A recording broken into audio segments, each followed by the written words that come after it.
안녕하세요. 김성기 태연랑입니다. 오늘도 저와 함께 증산도 진리를 공부해 보겠습니다. 오늘 저와 함께 공부하실 책은 증산도의 안경전 종도사님께서 20대 후반에 집필하신 이것이 개벽이다 상권입니다. 이 책에는 젊은 종도사님의 구도심이 들어있고 인류 문명의 다양한 개벽 소식이 모아져 있습니다. 종도사님께서는 이 책을 읽으면 200권 이상의 책을 읽는 것과 같다고 말씀해 주셨습니다. 그러면 지금부터 다같이 이것이 개벽이다를 공부해 보겠습니다.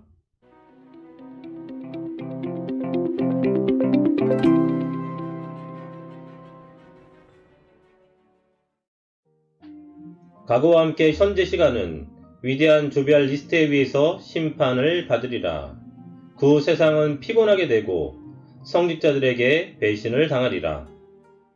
조비알 리스트는 게임에서 조커를 말합니다. 다른 말로 히든 카드입니다. 성령님께서 인류를 구원하시기 위해 준비하신 노스트라다무스가 말한 앙골무와 대항인 것입니다.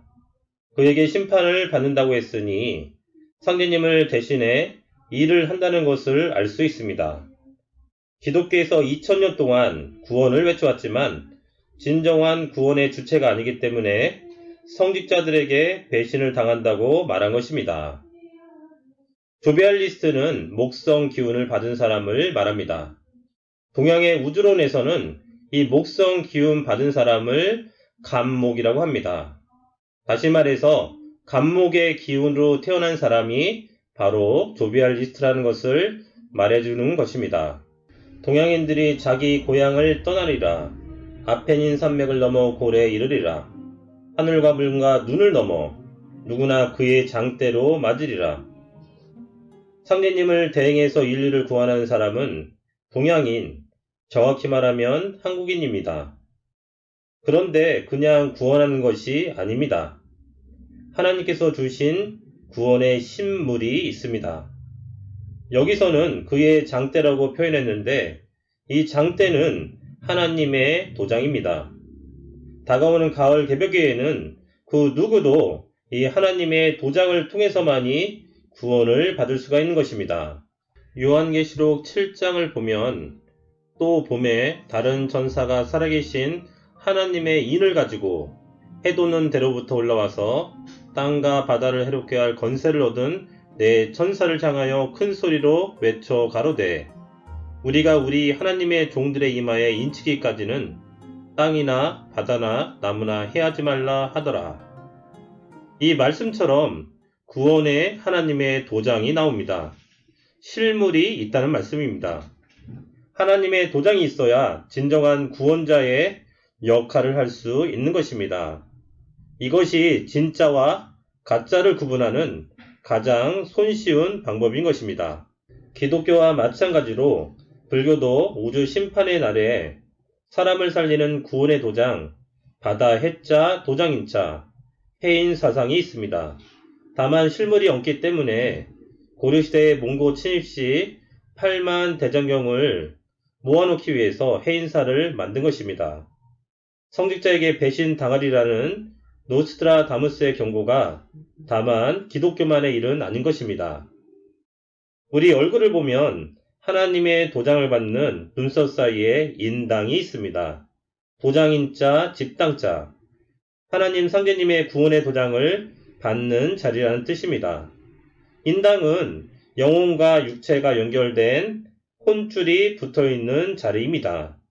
가을개벽의 충격으로 육체와 혼이 분리되어 죽음에 이르면 상제님의 진리의 군사들이 상제님의 도장인 해인으로 살려주게 되는 것입니다. 이것이 모든 진리 구원론의 꼬갱이 알맹이인 것입니다. 해인을 전하여 주리라. 세상 사람들이 해인사에 해인이 있는 것으로 알고 또 정시의 것이라 하나 실물을 얹고 기운만 있는 것을 내가 가지고 왔으니 일심자에게 전하여 주리라 하시니라.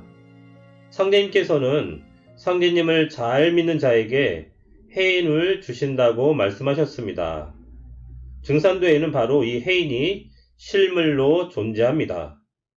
모두가 성대님을 잘 믿어서 개벽기에 사람을 살릴 수 있는 권능이 있는 해인을 받으시기를 바랍니다. 성대님의 구원의 도장 해인을 쓰기 위해선 나를 보좌할 6명의 기본 조직이 필요합니다. 이 조직을 6명이 각자 맡은 임무가 있다고 해서 6임 조직이라 하고, 나를 포함하면 칠성도수라고 말을 합니다. 이 6임 조직과 칠성도수를 성대님의 진리로 살려서 통일한다는 뜻으로 의통 조직이라고 말을 합니다. 기독교 성경에서 말한 7촛대, 7보배 같은 말에는 이 칠성도수의 의미가 들어있습니다. 아버지 하나님이신 성대님께서 계신 별 북두칠성, 여기에도 7의 의미가 있는 것입니다. 그러면 성대님께서 내려주신 개벽기의 구원의 활방인 의통에 대한 성대님 말씀을 한번 읽어보겠습니다. 이 뒤에는 병겁이 전 세계를 엄습하여 인류를 전멸케 하되 살아날 방법을 얻지 못할 것이라. 그러므로 모든 기사묘법을 다 버리고 오직 비열한 듯한 의통을 알아두라. 내가 천지공사를 맡아 봄으로부터 이 땅의 모든 큰 겁제를 물리쳤으나 오직 병겁만은 그대로 두고 너희들에게 의통을 붙여주리라. 만법 가운데 의통법이 제일이로구나. 당내에는 병겁이 들어와 천하를 진탕으로 만들 것인데 니라서 활방을 얻어 멸망하는 인종을 살리리요. 이제 서양에서 넘어오는 무기에는 대항할 자가 없으니 전쟁을 멀리하고 의통을 알아두라. 앞으로 세상이 한바탕 크게 시끄러워지는데 병겁이 돌 때 서시사명 기대 흔들고 들어가면 세계가 너희를 안다. 그때 사람들이 저 도인들이 진짜로구나 하는 것을 깨닫게 되리라. 초강제는 못하느니라. 독하는 혼자서라도 산다는 뜻이니 병이 막 생겨 급할 때는 먼저 너희들 살 방법을 구하고 병이 퍼져서 세상에 널리 유행할 때는 광제 창생하라는 말이니라. 그럼 안경전 종도사님의 말씀으로 정리해 보겠습니다.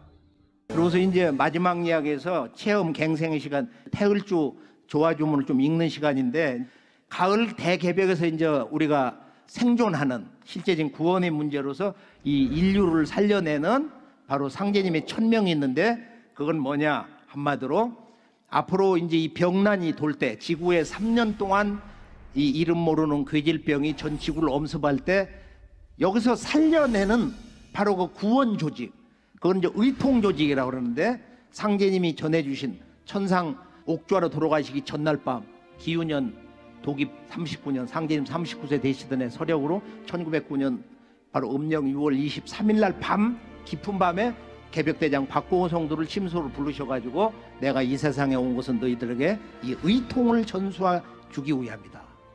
앞으로 이 대병난이 돌 때 무엇으로 살겠냐? 상제님이 뜻대로 하옵소서. 이 의통을 어떻게 해서 이렇게 전수를 해라. 그래서 메인이 반드시 모든 사람은 한 사람이 인류를 살려내는, 가족과 이웃을 살려내는 6명 구원 조직을 짜라. 이게 이제 육림 조직인데요. 6육자 맥기림자. 사람을 살리기 위해서는 이런 6명 조직이 있어야 된단 말이야. 그런데 이 육림 조직은 천부경으로부터 9,000년 역사 조직 문화의 완성이에요. 조직 문화의 완성. 대삼합 6생칠팔구가 있거든. 천지와 인간이 하나 될 때 우주의 영원한 생명수, 이 육수, 물도 육각형으로 생겼잖아. 이렇게 보면 모든 조직의 기본은 육이다. 6사람이 가장 합리적인, 인사 경영에서 합리적인 조직의 수라는 거예요. 현대 경영학에서도. 그래서 이 메인이 6명씩을 조직해라.